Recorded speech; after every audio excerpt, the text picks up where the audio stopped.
Hey folks, this is Kalani. Season 2 of The War Within gives us a lot of different ways to gear up, but one of the easiest and most accessible methods comes from using your Spark of Fortunes. Everyone can get their hands on these sparks very easily, it just requires a super easy weekly quest, and then you can use the sparks to get item level 645 gear right away, and that gear can be upgraded all the way to item level 675 by using some crests. Every kind of player will have more access to both runed crests and gilded crests this season, so upgrading your crafted gear is easier than ever before. So we're going to go over where you can get a Spark of Fortunes, how you can use them to craft some high item level gear, and what you need to do to get that gear upgraded up to item level 675. Now before we jump in, be sure to hit up that like button and subscribe so you never miss another video. Now I know that sparks have been around for a little while now, but plenty of folks will be returning to the game for patch 11.1 who may not have seen crafting sparks before, or maybe you just didn't understand it fully in season 1. So we're going to go through the entire process of getting a spark, turning it into a piece of gear, and how you can upgrade that gear to make sure everyone understands exactly how this works, because sparks really do open the door to easy high item level gearing options. The new spark for Season 2 is called the Spark of Fortunes. These sparks are the main ingredient used in all high tier crafting recipes, and you can use them to get up to item level 675 gear eventually. So there are some huge upgrades to work towards, and you can massively increase your item level by putting these sparks to good use. The best part about this whole system is that it's very reliable. Everyone can get sparks, it doesn't require any group content or any difficult content, and we'll get more and more sparks as the weeks go by, until eventually you can have a full set of Spark crafted gear if you really want to. Now getting your Spark of Fortunes is super simple. You just need to complete one of the weekly quests in Dornagal that rewards you with a pinnacle cache. You can usually track these on your world map by looking for the spiky blue quest. The main weekly quest is the World Soul weekly quest, which can be picked up just outside of the inn. That asks you to choose between a few different options, so pick the one that best lines up with the content that you enjoy or prefer to take part in, and then when you hand that quest in, you'll get your pinnacle cache as well as a fractured Spark of Fortunes. There are two other quests in Dornagal that reward pinnacle caches, the Titan Archive weekly quest and then the Delve weekly quest. These all seem to be active at the same time right now, but that might not always be the case. In Season 1 these quests rotated, so we may see that again as the weeks go by. The important part is that any weekly quest that rewards a pinnacle cache should also reward you with a fractured Spark of Fortunes, so complete whichever quest is available in any given week. You can only get one fractured Spark of Fortunes per week, so even if you can pick up multiple pinnacle caches, you'll still only get one fractured spark per week from them. We need to combine two of these fractured sparks together to create a whole Spark of Fortunes that we can then use in a crafting recipe. So with us being able to get one fractured spark every week, we'll get one whole spark every 2 weeks if you keep up with your weekly quests. Now there is a special one-time quest right next to the catalyst in Dornagal which will reward you with an extra fractured spark for free. So when you pick up your first fractured spark from a weekly quest, pop by that NPC to get your free fractured spark and then be able to get a full spark right away by combining them with some Valor Stones.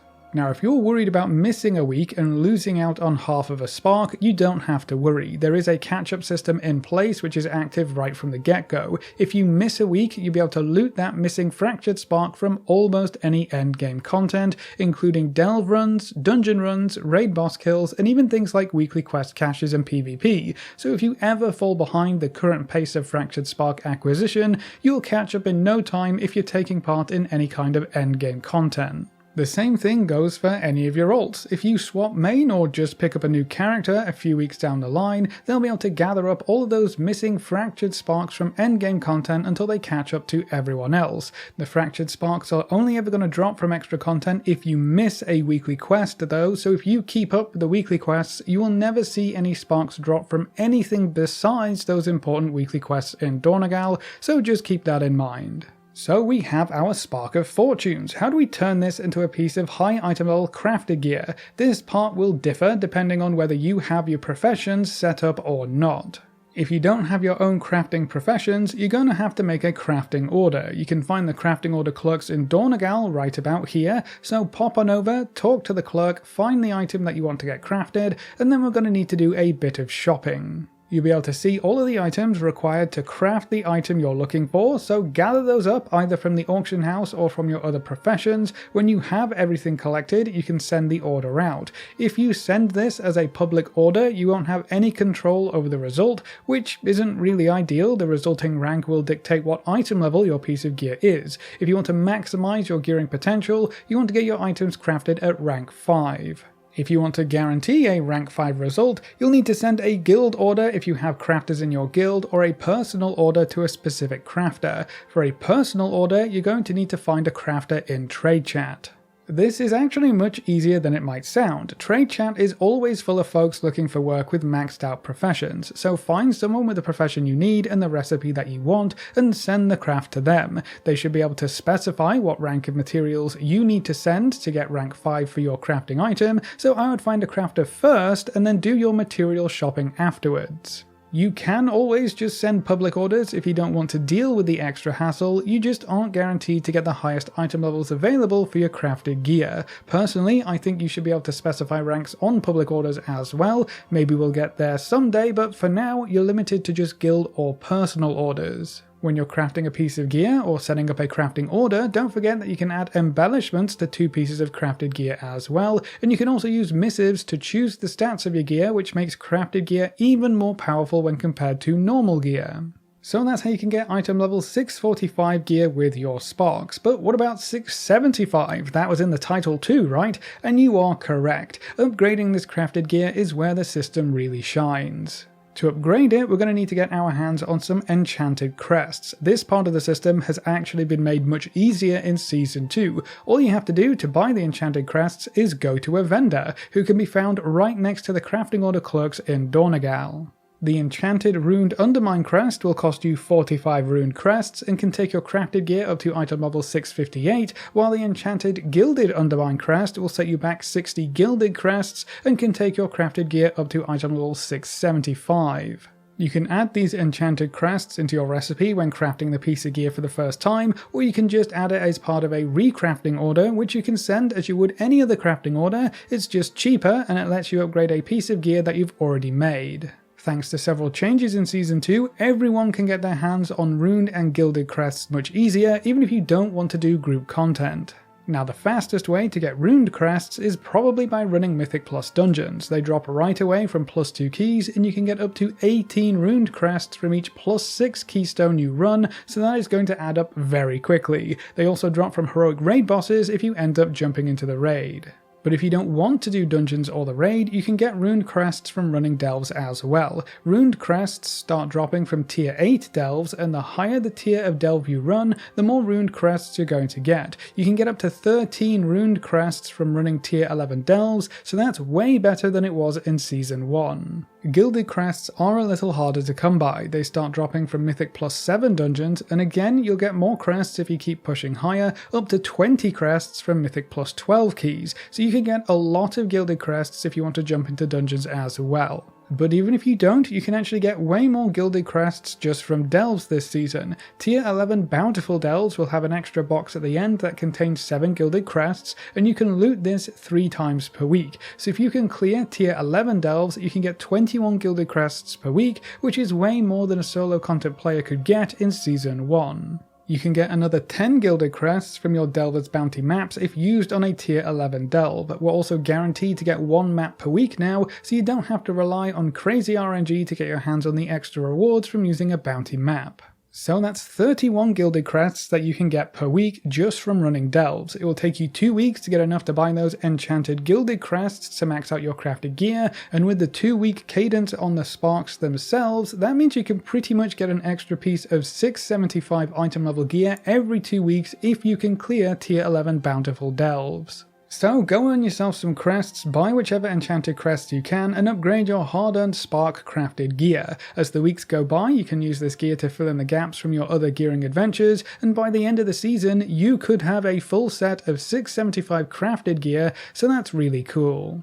Now, if you would rather skip over the whole crafting order malarkey, it's actually not that bad to set up your own professions for yourself. With a bit of time and effort, you can get your professions to a point where you'll be able to craft almost anything you need at rank 5 by yourself pretty quickly. If you want to craft armor, you're looking at tailoring, leatherworking, or blacksmithing depending on your armor type, and for weapons, you'll need blacksmithing or inscription, but blacksmithing can cover almost everything by itself. It's also worth noting that you can use your alts for professions as well, and they don't even have to be level 80. It's super easy to send yourself personal orders, or if you're in a guild with your alts, a guild order, so you can craft stuff for all of your characters, not just the one with the profession. To be able to craft your own gear, you just need to get to about skill level 50 in your profession, and you can do that very easily with trainer learned recipes. Raw materials are also way cheaper now when compared to the start of the expansion, so it's super cheap to speed level your professions as well. After you've done a little bit of leveling in your profession, you want to go into your specializations and find the one that has all of your gear nodes. I'll use my blacksmithing as an example. I've got weaponsmithing unlocked so I can make all of my various characters a decent weapon if need be, and then I'm working on getting armor smithing all kitted out as well.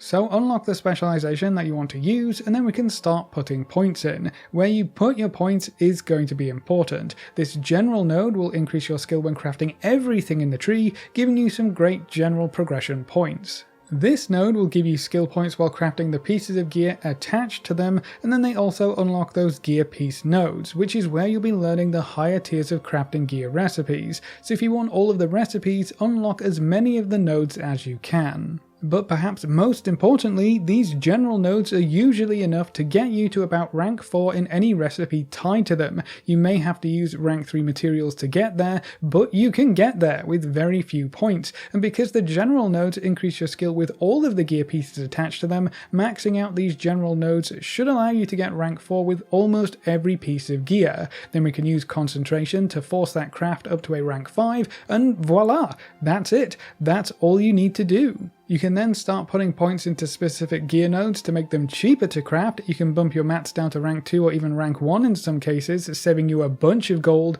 and still reach rank 5 crafts by using concentration. Being able to jump from rank 4 to rank 5 by using concentration is what makes this so easy, and it's actually why getting your gear crafted by someone else is still quite expensive. Concentration regenerates slowly over time, so you're paying for someone else's limited concentration pool. If you do your own crafting, you can just use your own concentration to get rank 5 crafts easier, faster, and cheaper. We'll be getting 1 spark every 2 weeks, so you have 2 weeks to earn profession knowledge points in between each piece of gear, and that's plenty of time for your concentration to replenish as well.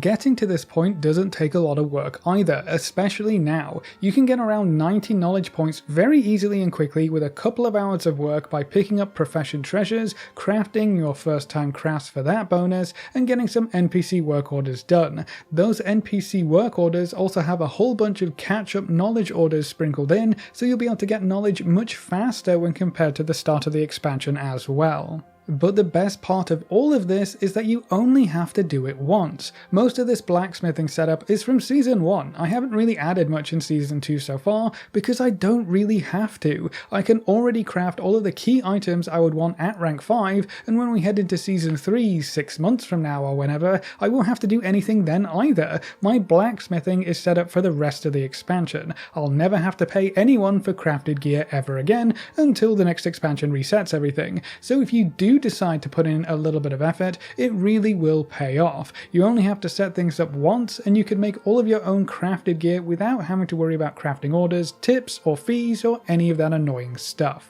So with all of that out of the way, the last question you may have is, what should you craft first? This is going to largely depend on you, the class that you play, and what kinds of content you want to take part in. Either way, I would pop by Wowhead and look at your class guide to see what they recommend.